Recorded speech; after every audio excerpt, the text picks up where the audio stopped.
Hi viewers, this is cravingmachines. So இன்னைக்கு நம்ம என்ன பார்க்க போறோம்னா இந்த பக்கம் ஒரு Royal Enfield legendary motor cycle. So இவங்களுக்கு பெரிய ஃபேன் ஃபாலோவர்ஸ் இருக்காங்க. 1901லேருந்து இருக்குது. ஸோ இந்தியன் மோஸ்ட் ஃபேமஸான மோட்டார் சைக்கிள் அப்படின்னு சொல்லலாம் ராயல் என்ஃபீல்ட்.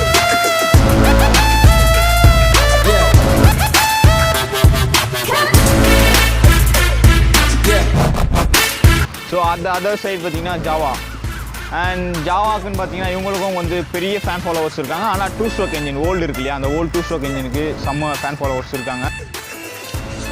அந்த காலத்தில் உனக்கு பிடிச்சது டிரைவிங், இப்போ அந்த டிரைவிங் எது? 2 wheeler motor bike, Java motor bike, Java motor bike 2 wheelers. இப்போ 2018 இவங்க ஒரு நியூ மாடலை லான்ச் பண்ணியிருக்காங்க. அண்ட் 2018 வந்த மாடல் இப்போ நம்ம பார்க்க போகிறோம். அண்ட் ஃபர்ஸ்ட் வந்து இல்லையா அந்த 2 ஸ்ட்ரோக் என்ஜின் சொன்னோம் இல்லையா, அந்த வண்டி வந்து எதுக்காக டிஸ்கன்யூ பண்ணிட்டாங்கன்னா அந்த ஹீரோ ஹோண்டா வந்ததுனால டிஸ்கன்யூ பண்ணிட்டாங்க. 100cc பைக்ஸ் வந்தவொடனே வந்து இவங்க குவிட் பண்ணிவிட்டு போயிட்டாங்க.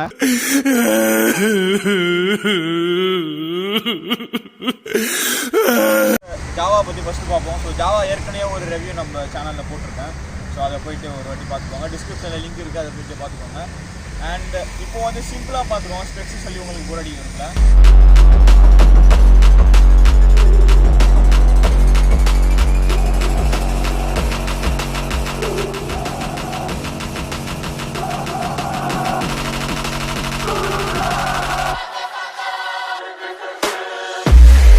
இப்போ நம்ம பார்க்க போகிறது ராயல் என்ஃபீல்டு. ஸோ ராயல் என்ஃபீல்டில் இது வந்து தண்டர்பர்ட் எக்ஸ்ட்ரீம் மாடல். இது 2018 மாடல் இது.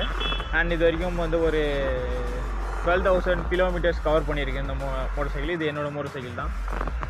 அண்ட் ராயல் என்ஃபீல்டு நான் ஏற்கனவே சொன்ன மாதிரி இதுக்குன்னு தனியாக பெரிய ஃபேன் ஃபாலோவர்ஸ் இருந்தாலும் இப்போ வந்து தண்டர்பர்ட் எக்ஸ்ன்றது வந்து டிஸ்கன்யூ மாடல். நான் இந்த வண்டி எதுக்காக சூஸ் பண்ணணும்னு பார்த்தீங்கன்னா இதுதான் கரெக்டாக இருக்குது எனக்கு தெரிஞ்சு. JAWA42ன்றது பார்த்தீங்கன்னா ஒரு அர்பன் மோட்டர் சைக்கிள். அண்ட் இதுவும் வந்து ஒரு அர்பன் ஸ்டைலில் இருக்கிற மோட்டர் சைக்கிள் தான். ரெண்டும் வந்து யங்ஸ்டர்ஸ் அட்ராக்ட் பண்ணோம் அப்படின்ற கலர் வேரியண்ட்டில் அலாய் வீல்ஸ் அண்டு நல்ல என்ன சொல்கிறது கலர் கான்ட்ராஸ்டோட வர மோட்டர் சைக்கிள்ஸ் வந்து இது ரெண்டு தான். ஸோ அதனால தான் இந்த ரெண்டு வண்டியை நான் சூஸ் பண்ணேன்.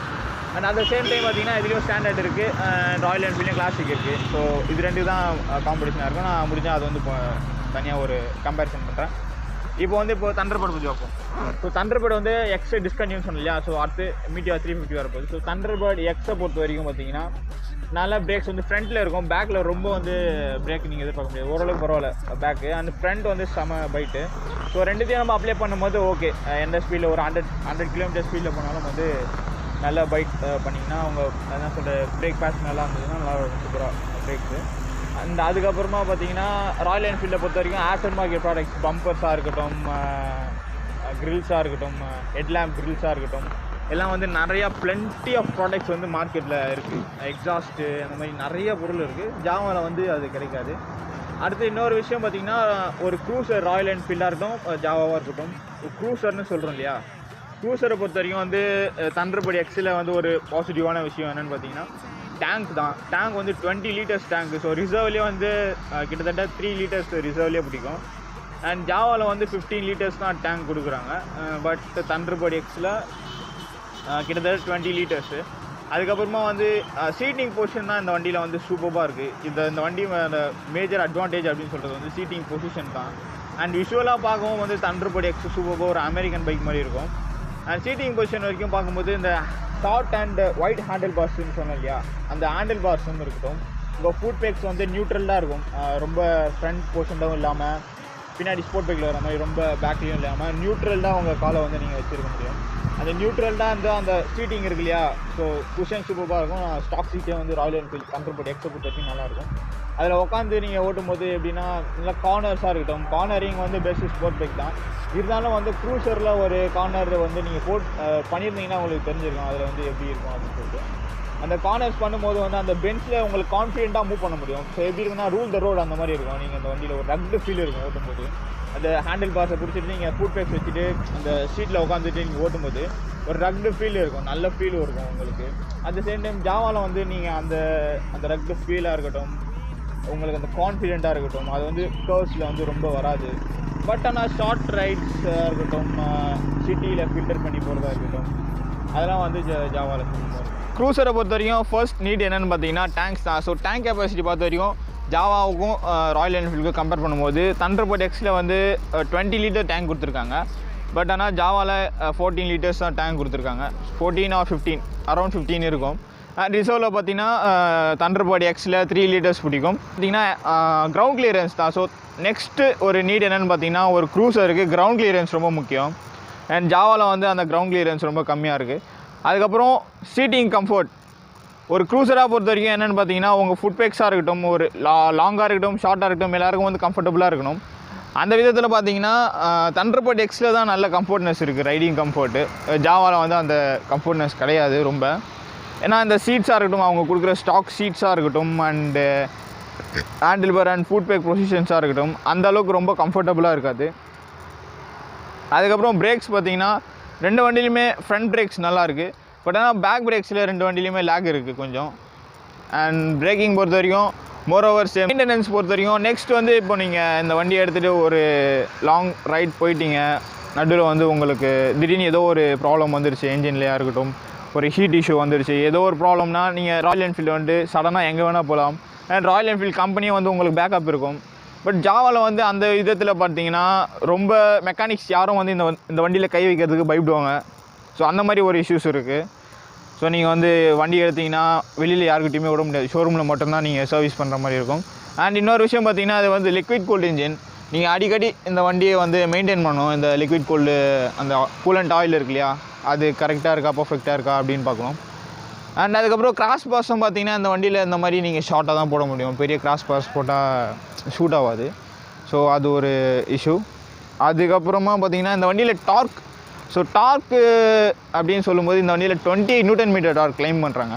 எனக்கு ஆனால் அந்த டார்க் ஃபீல் ஆகலை சொல்ல போனோன்னா. ஸோ டார்க் எப்படி உங்களுக்கு ஃபீல் இருக்கும், ஒரு என்ன சொல்ல ஹில்லில் இருக்கட்டும், இல்லை நீங்கள் ஒரு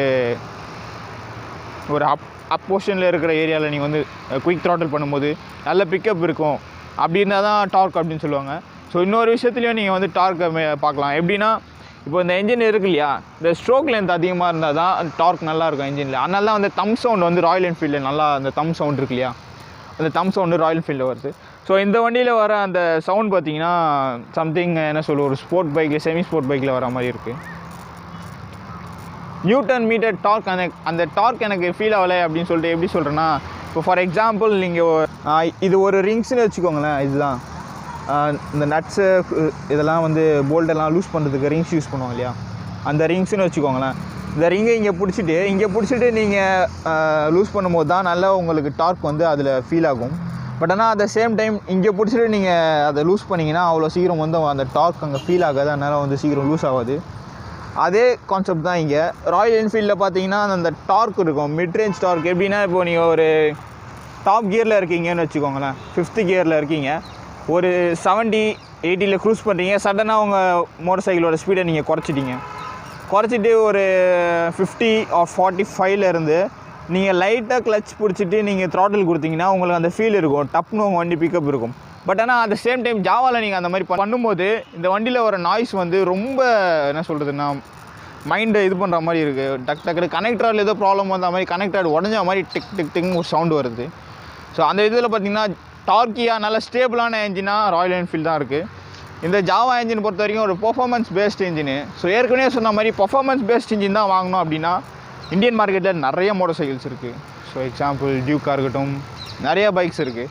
பட் ஆனால் நம்ம ஜாவா அப்படின்ற ஒரு மோட்டர் சைக்கிள், இந்த மாதிரி ராயல் என்ஃபீல்டு அந்த மாதிரி மோட்டர் சைக்கிள் சூஸ் பண்ணுறதுக்கான மேஜர் ரீசன் என்னென்னு பார்த்தீங்கன்னா, ஒரு ரெட்ரோ மோட்டர் சைக்கிள் நம்மளுக்கு வேணும் அப்படின்ற அந்த ஓல்டு லெகசி, அந்த என்ன சொல்கிறதுனா அந்த கம்ஃபர்டபுளான அந்த ஒரு ஸ்டேபிளான ரைட் அப்படி போகிறதுக்காக தான் நம்ம வந்து இந்த மாதிரி மோட்டர் சைக்கிள்ஸு க்ரூசர்ஸ் சூஸ் பண்ணுவோம். ஸோ அந்த விதத்தில் பார்த்திங்கன்னா ஜாவா ஒரு சிட்டிக்கு ரைட் அப்படின்ற மாதிரி தான் இருக்கும். நீங்கள் லாங் ரைட்ஸ் போகிறதுக்கு வந்து ரொம்ப கம்ஃபர்ட்னஸ் எதிர்பார்க்க முடியாது ஜாவா கிட்டேருந்து.